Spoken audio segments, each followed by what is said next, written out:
Fala galera, tudo certinho com vocês? Eu gostaria de fazer um breve vídeo mostrando as técnicas usadas por líderes religiosos cristãos, isto é, padres, pastores, teólogos. Técnicas que eles usam para ludibriar, persuadir, enganar os seus fiéis. Antes eu gostaria de dizer-lhes o seguinte. As últimas pesquisas dizem que 92% da população brasileira é composta por analfabetos funcionais. Ou seja, analfabeto funcional é todo aquele que até sabe ler, no entanto, não sabe interpretar textos simples, tampouco fazer contas simples. Então, diante desse cenário bizarro no quesito intelectualidade, é muito fácil usar algumas técnicas, muitas delas milenares, que sempre deram certo para enganar as pessoas. Então vamos fazer uma breve leitura do livro de Gênesis, capítulo 6, verso 4. Ora, naquele tempo havia gigantes na terra, e também depois, quando os filhos de Deus, ou seja, os Benai Elohim, possuíram as filhas dos homens, as quais lhes deram filhos. Estes foram valentes, varões de renome na antiguidade. Viu o Senhor que a maldade do homem se havia multiplicado na terra e que era continuamente mau todo o desígnio do seu coração. Então, se arrependeu o Senhor de ter feito o homem na terra, e isso lhe pesou no coração. O texto diz que o Senhor se arrependeu. Esse texto é muito polêmico no meio cristão. Haja vista que entende-se no cristianismo que Deus tem, entre outros atributos exclusivos, a onisciência e a imutabilidade. Isto é, Deus sabe todas as coisas e Deus não muda. Entretanto, o texto é claro em dizer que Deus se arrependeu. Aí nós vamos para aquela regrinha básica de português, quando a nossa professora nos ensinou o quê? Que para nós encontrarmos o sujeito da oração, o que deveremos fazer? Temos que fazer pergunta ao verbo. Então, o verbo em questão é o verbo arrependeu. Deus se arrependeu. Do verbo arrepender. Aí nós perguntamos, quem se arrependeu? E o texto nos mostra que foi o Senhor que se arrependeu. Então, gramaticalmente falando, não há como fugir da ideia textual de que foi Deus que se arrependeu de ter feito o homem. Logo, quebramos aqui duas hipóteses. Em primeiro lugar, a hipótese de Deus ser onisciente, como também não é possível que ele seja imutável, haja vista que um ser que se arrepende, logo ele não é onisciente, porque uma das características da onisciência é a presciência, isto é, o ser que é onisciente sabe das coisas antes delas acontecerem, antecipadamente, como também, se ele se arrependeu é porque ele mudou. Então, logo, quebra-se também a ideia da imutabilidade. Mas quando um líder religioso ou um teólogo é questionado acerca desse texto, o que acontece é o seguinte, ele diz, olha, não, essa é a visão do autor. O autor que entendeu que Deus se arrependeu, mas Deus não se arrependeu. Ou seja, ele vai usar uma conjectura teológica. Ele vai tentar enganar, e consegue enganar a muitos, com o pensamento dele sobre o texto. Mas agora eu pergunto, seu teólogo, Vossa Senhoria disse que é a visão do autor, isto é, o autor entendeu que Deus se arrependeu. Logo eu posso crer então que a Bíblia não é um livro inspirado, já que se o autor de Gênesis deu a sua opinião, então a Bíblia não é um livro de Deus, mas é um livro de homens. Vocês entenderam, amigos? O texto é claro em dizer que Deus se arrependeu.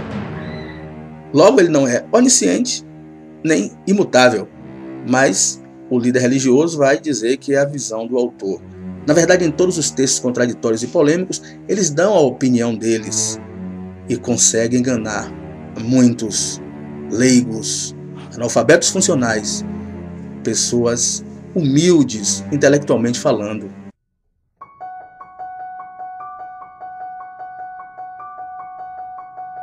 Você tem que entender o seguinte: as principais disciplinas aplicadas em uma faculdade teológica, em um seminário teológico, são disciplinas que foram usadas muito antes de Cristo, aproximadamente há 400 anos antes de Cristo, pelos sofistas gregos. Você vai encontrar a hermenêutica, que vem de Hermes, que é a arte de interpretar textos, juntamente com a exegese. Você vai encontrar, sobretudo, a homilética. Homilética, na verdade, vem de homilia, né?